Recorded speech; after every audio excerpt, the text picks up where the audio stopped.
Some people think baseball is just bats, gloves, and hot dogs. But in Frisco, Texas, it's also inner tubes, water curtains, and one unforgettable ride. Welcome to Riders Field, home of the RoughRiders, where tradition meets a lazy river. And yeah, you can literally watch a game while floating in the outfield.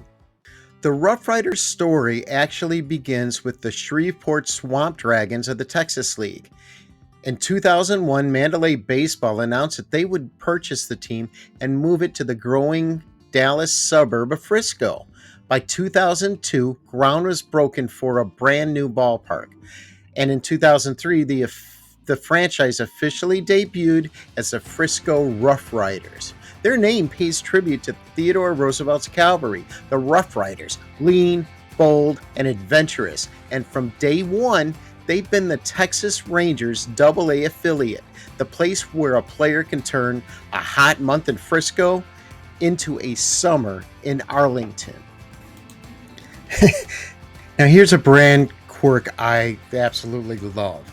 The club's identity is built around President Theodore Roosevelt. Among affiliated minors, that's rare. You don't often see a U.S. president embedded this clearly in a team's primary look. It fits Frisco's adventurous vibe and makes that hat instantly recognizable. I don't know if you could see that well. Hopefully you can. Maybe I could do something to make that a little bit more so you could see it a little bit better. That's not their only hat. They also have this one.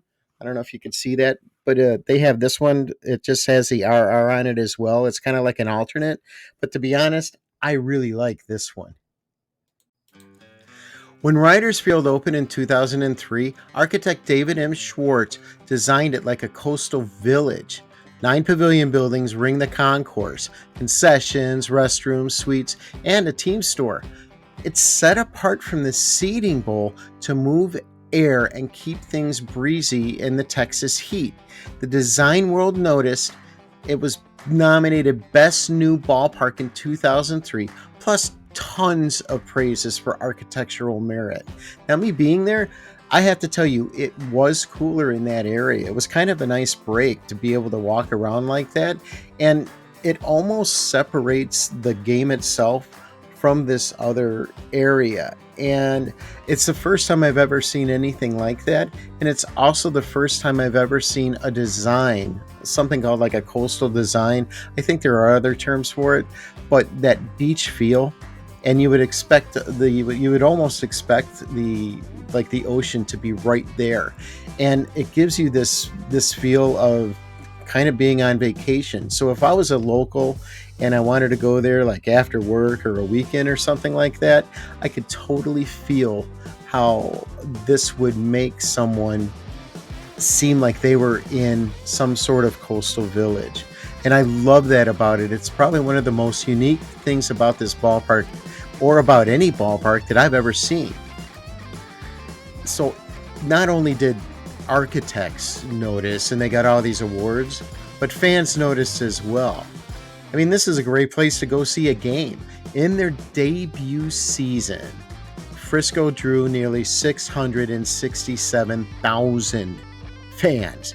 That's like 9,000 people every game. So since then, they pretty much lived on or at the top of AA attendance. That's amazing to me, because if you think about 9,000 fans, think about other teams that are actually in the MLB, and they would be wishing that they had that kind of turnout. That's just amazing to me. So the dimensions are pretty classic and clean. So it's 335 feet down both sides and 409 feet to dead center. The wall heights run 8 to 12 feet, and the ground rules actually have a little bit of personality. So if a ball wedges into the grates near the stands, runners get a base. And climbing the bullpen stairwell to make a catch, that's a no-go. Now, Frisco treats game day like a festival. Barbecue terraces, Tex-Mex, Fletcher's corny dogs, funnel cakes, and even cold Dr. Pepper. Now, I did see where Dr. Pepper used to sponsor this, and I think it was called Dr. Pepper Park at one point. But here's another thing I wasn't expecting. They served up Chicago style hot dogs there. Now, being from Chicago, I got a bit. They weren't like the hot dogs that I would get locally. It was a little bit different, but man, they tried. And I have to say, they were pretty good. You'll also find multiple spaces with air conditioning and TVs, a busy kids zone with inflatables and a playground, and yep, there's even a basketball court in left field. Now that's new to me. I've never seen that at any ballpark. Now, and the team store itself, it got a refresh in 2015, and quite honestly, that stays pretty lively throughout the game. And of course, you've got the mascot crew bringing in the fun every night. I also found multiple mentions of Brooks the Bat Dog. Now, I can't find much information on whether he is still the official bat dog for the Rough Riders, but what I do know, he's given fans years of joy, sometimes by fetching the bats and sometimes by fumbling them. But he's always stealing the fans' hearts. In 2016, Frisco didn't just renovate, they reinvented. Out went a standard pool deck. In came the Choctaw Lazy River, a 174-foot long, 400-foot loop that has 68,000 plus gallons of water, which is actually about 8 times the size of Chase Field. There's cabanas, islands, and water curtains. Sundays, all ages can float with a single game ticket. Thursdays turn 21 plus, and groups of 25 to 200 can book it out. It's become a signature of Riders baseball, and fans love it. I don't blame them. Texas gets pretty hot in July and August, so this would be a wonderful added addition. So on the field, Frisco made a statement early. They were Texas League champions in 2004, and they've been a pipeline for the Rangers stars ever since. From Ian Kinsler's breakout to Yu Darvish's rehabs that turned the ballpark into a spectacle. Operationally, the franchise gets high marks, the Bob Freitas Award for Outstanding Operations, Baseball America's Team of the Year, and multiple Texas League Organization of the Year honors. Riders Field proves baseball can evolve without losing its heart.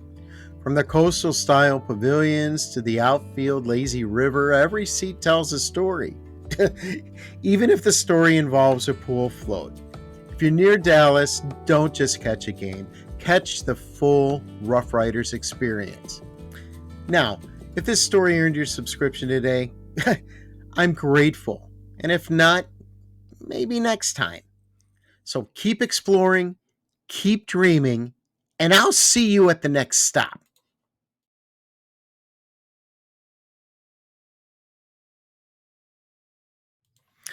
Here's a fact I learned on July 28, 2005.